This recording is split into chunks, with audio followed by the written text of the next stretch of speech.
आज का अंश इफिसियों 5 अध्याय वचन 1 से 9 है। हम एक साथ पढ़ेंगे। इसलिए प्रिय बालकों के समान परमेश्वर का अनुकरण करो और प्रेम में चलो, जैसे मसीह ने भी तुमसे प्रेम किया और हमारे लिए अपने आप को सुखदायक सुगंध के लिए परमेश्वर के आगे भेंट करके बलिदान कर दिया। जैसा पवित्र लोगों के योग्य है, वैसा तुम में व्यभिचार और किसी प्रकार के अशुद्ध काम या लोभ की चर्चा तक न हो, और न निर्लज्जता, न मूढ़ता की बातचीत की, न ठट्ठे की, क्योंकि ये बातें शोभा नहीं देती, वरन धन्यवाद ही सुना जाए। क्योंकि तुम यह जानते हो कि किसी व्यभिचारी या अशुद्ध जन या लोभी मनुष्य की, जो मूर्ति पूजक के बराबर है, मसीह और परमेश्वर के राज्य में मीरास नहीं। कोई तुम्हें व्यर्थ बातों से धोखा न दे, क्योंकि इन्हीं कामों के कारण परमेश्वर का क्रोध आज्ञा न मानने वालों पर भड़कता है। इसलिए तुम उनके सहभागी न हो, क्योंकि तुम तो पहले अंधकार थे, परंतु अब प्रभु में ज्योति हो। अतः ज्योति की संतान के समान चलो, क्योंकि ज्योति का फल सब प्रकार की भलाई और धार्मिकता और सत्य है। आमीन। इस सुबह प्रभु के भवन में बड्ढी लालसा से आए सभी संतों पर परमेश्वर का अनुग्रह बना रहे। सुबह के तापमान में अचानक आई गिरावट के कारण ऐसा लगता है कि हम इस अप्रत्याशित ठंड में सिकुड़ रहे हैं। फिर भी इस सुबह जागकर प्रभु के भवन में आने वाले आप सभी का उत्साह वास्तव में महान है। निस्संदेह यह सच है कि इस स्थान पर उपस्थित आप सभी का विश्वास और उत्साह महान है, लेकिन इससे भी बढ़कर हमें यह स्वीकार करना होगा कि हम इसलिए उठ सके और इस स्थान पर आ सके क्योंकि परमेश्वर ने हमें नींद से जगाया और हमें नई सांस दी। भजनकार के अंगीकार की तरह हम कह सकते हैं कि यह सब परमेश्वर का अनुग्रह और उसकी अगुवाई है। पौलुस आज के पाठ में जिस विषय पर बात करता है वह भी इसी से मिलता जुलता है। हमारा विश्वास और हमारा जीवन इस बात से शुरू नहीं होता कि हमने क्या किया, बल्कि इस बात से शुरू होता है कि परमेश्वर ने हमें कैसे बुलाया। पौलुस आज के पाठ में सबसे पहले हमारी पहचान का उल्लेख करता है। आज के पाठ इफिसियों 5 अध्याय के पहले पद को हम एक बार फिर से एक स्वर में पढ़ेंगे। इसलिए प्रिय बालकों के समान परमेश्वर का अनुकरण करो। आमीन।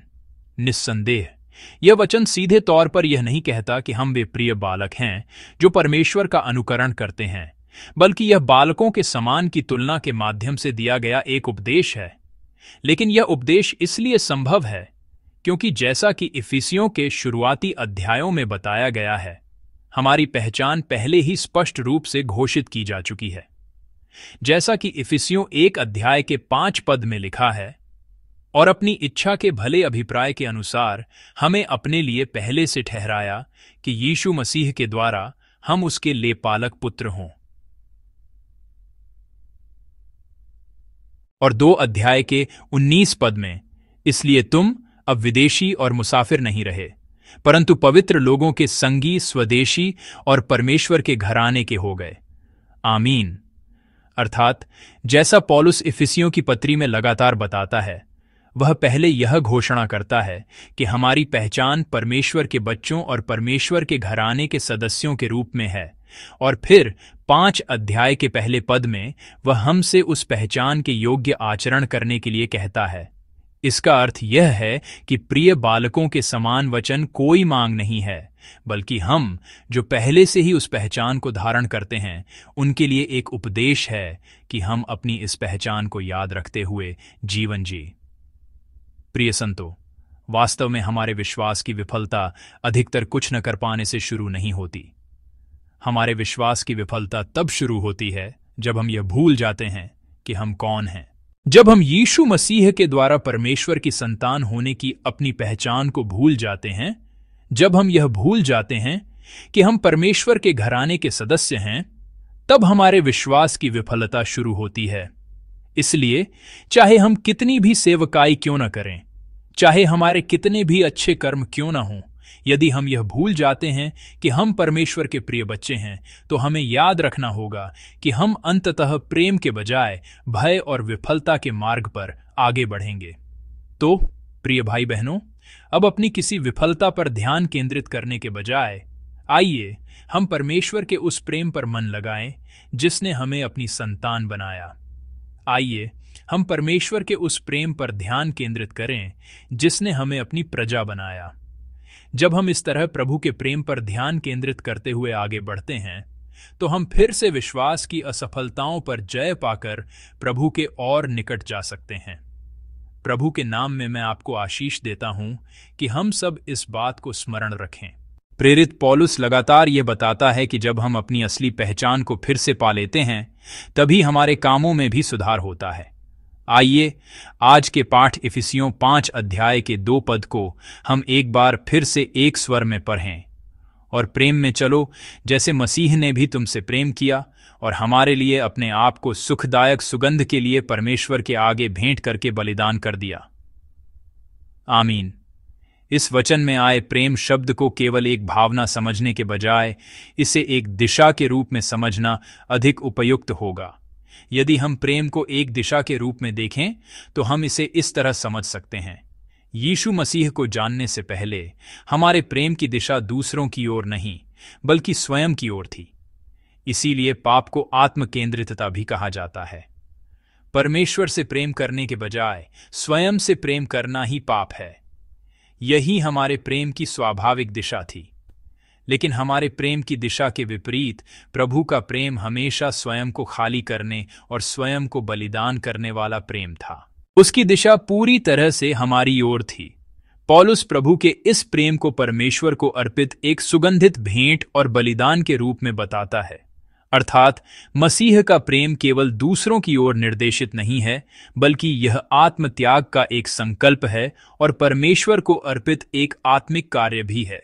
इसलिए हम संक्षेप में कह सकते हैं कि प्रेम में चलना अपने त्याग को सहते हुए भी परमेश्वर और अपने पड़ोसियों की ओर अपने प्रेम को निर्देशित करना है।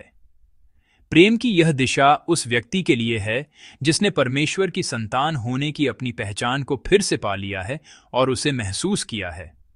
पौलुस यह बता रहा है कि हमें केवल अपने लिए जीने वाले और आत्म केंद्रित प्रेम को छोड़ डचकर अब परमेश्वर की संतान होने की पहचान के साथ मसीह के समान आत्मत्यागी प्रेम करना चाहिए।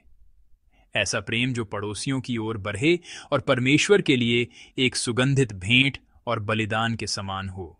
पौलुस लगातार यही समझा रहा है कि हम जिन्होंने अपनी पहचान परमेश्वर की संतान के रूप में फिर से पाली है और जो मसीह के प्रेम की दिशा में चलना चाहते हैं, हमें क्या करना चाहिए। इफिसियों 5 अध्याय के 8 और 9 पद को हम एक स्वर में पढ़ेंगे। क्योंकि तुम तो पहले अंधकार थे परंतु अब प्रभु में ज्योति हो, अतः ज्योति की संतान के समान चलो, क्योंकि ज्योति का फल सब प्रकार की भलाई और धार्मिकता और सत्य है। आमीन। पौलुस यह समझाने से पहले कि हमें कैसा आचरण करना चाहिए, एक बार फिर हमारी पहचान का उल्लेख करता है जो परमेश्वर की संतान के रूप में है। वह कहता है कि पहले हम अंधकार थे लेकिन अब प्रभु में ज्योति हैं, इसलिए हमें ज्योति की संतान के समान चलना चाहिए। यहां ध्यान देने योग्य बात यह है कि पौलुस यह नहीं कहता कि हम अतीत में अंधकार में थे, बल्कि यह कहता है कि हम स्वयं अंधकार थे। अर्थात पौलुस फिर से इस बात पर जोर दे रहा है कि हम स्वभाव से क्रोध की संतान थे, हमारा स्वरूप ही वैसा था। लेकिन अब हमारा अस्तित्व पहले जैसा नहीं है। हम केवल ज्योति में लाए ही नहीं गए हैं, बल्कि उससे भी बढ़कर प्रभु में हम स्वयं ज्योति बन गए हैं। यह पौलुस की घोषणा है। इसका अर्थ यह नहीं है कि केवल हमारे बाहरी हालात पाप, कठिनाई और पीड़ा से निकलकर एक सुखद और पाप रहित वातावरण में बदल गए हैं, बल्कि हमारा अस्तित्व ही ज्योति में बदल गया है। इसलिए पौलुस समझा रहा है कि चाहे हमारी परिस्थितियां कैसी भी हों, हमें ज्योति की संतान के रूप में स्वयं ज्योति बनकर उस ज्योति को फैलाना है। पौलुस बताता है कि हम में वास करने वाले प्रभु के कारण हम में क्या फल लगते हैं, सब प्रकार की भलाई, धार्मिकता और सत्य। भलाई, धार्मिकता, सत्य। अंततः ये सभी फल वास्तव में हमसे उत्पन्न नहीं होते, ये प्रभु से शुरू होते हैं और प्रभु ही इन्हें हम में उत्पन्न करते हैं, क्योंकि उसने हमारे अंधकारमय अस्तित्व को ज्योति में बदल दिया है। संक्षेप में ये फल प्रभु के ही कार्य हैं जो हमारे द्वारा प्रकट होते हैं। इसलिए भलाई, धार्मिकता और सत्य हमारे भीतर से नहीं बल्कि परमेश्वर से शुरू होते हैं। यह प्रेम की वह दिशा है जो परमेश्वर से शुरू होकर हम तक और हमारे माध्यम से हमारे पड़ोसियों तक बहती है। पौलुस हमें इसी दिशा में कार्य करने के लिए कह रहा है। मैंने पहले भी उपदेशों में इसका उल्लेख किया है। जब मैंने अपने परिवार को सुसमाचार सुनाया तो मेरी मां और बहन ने मुझसे एक ही बात कही। उनके साथ सुसमाचार बांटने और उद्धार की प्रार्थना करने के बाद मैं बहुत खुश था और मैंने उनसे पूछा, आपने विश्वास क्यों किया? इस सवाल पर मेरी मां और बहन का जवाब था, बेटा, क्योंकि तुम बदल गए हो। यीशु पर विश्वास करने से पहले मैं एक कठोर हृदय और गुस्सैल स्वभाव का व्यक्ति था। मैं दूसरों की निंदा और आलोचना करता था और अंधकार में जीता था।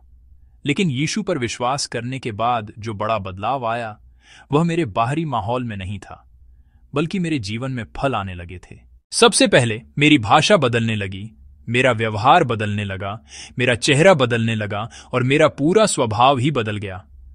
यह बदलाव मेरे परिवार ने सबसे पहले देखा। अंततः इन बदलावों को देखकर परमेश्वर ने मेरे परिवार पर अनुग्रह किया और वे भी यीशु पर विश्वास करने लगे। प्रभु का प्रेम जो मुझ पर उंडेला गया था वह मुझ तक ही सीमित नहीं रहा, बल्कि बहकर मेरे परिवार तक भी पहुंच गया। यह एक ऐसा फल था जो इस तरह उत्पन्न हुआ। प्रिय संतो, हम परमेश्वर की संतान हैं। हम उसके प्रिय बच्चे हैं और प्रभु में ज्योति होने के लिए बुलाए गए हैं। इसलिए 3 से 6 पदों में बताए गए पाप के फल हमारे जीवन में दिखना स्वाभाविक नहीं है। तो प्रिय भाई बहनों, इस सुबह कोई और संकल्प करने से पहले आइए हम अपनी इस पहचान को फिर से स्मरण करें। आज इफिसियों के वचन के माध्यम से परमेश्वर हम सब से यही कह रहे हैं। वह हमें अपने प्रिय बच्चे और ज्योति कह रहे हैं। भले ही हमारे जीवन की परिस्थितियां हमें ऐसा महसूस न कराती हों, भले ही हम स्वयं को बार बार पाप में गिरता हुआ पाए, हमारी इस अवस्था के बावजूद परमेश्वर एक बार फिर हमसे यह कहता है, हम सब परमेश्वर की संतान हैं, उसके प्रिय बच्चे हैं, हम ज्योति हैं। इसलिए वह घोषणा करता है कि अब हम अंधकार में न रहें, बल्कि ज्योति की संतान के रूप में जिए। तो प्रिय भाई बहनों, आइए प्रभु की इस घोषणा को याद रखते हुए आज का दिन बिताएं। आइए हम आत्मकेंद्रित विश्वास और स्वयं की ओर निर्देशित प्रेम को छोड़ डटकर प्रभु के प्रेम का अनुभव करें और उस प्रेम को दूसरों की ओर बढ़ाएं। अब अंधकार में बंध कर छटपटाने के बजाय आइए हम ये याद रखते हुए जिए कि हम अंधकार नहीं, बल्कि प्रभु में ज्योति हैं और ज्योति के फल उत्पन्न करें। यही आज पौलुस के माध्यम से इफिसियों की पत्री की शिक्षा है। प्रभु के नाम में मैं आप सबको आशीष देता हूं कि हम ज्योति की संतान के रूप में फल लाते हुए अपना जीवन बिताएं।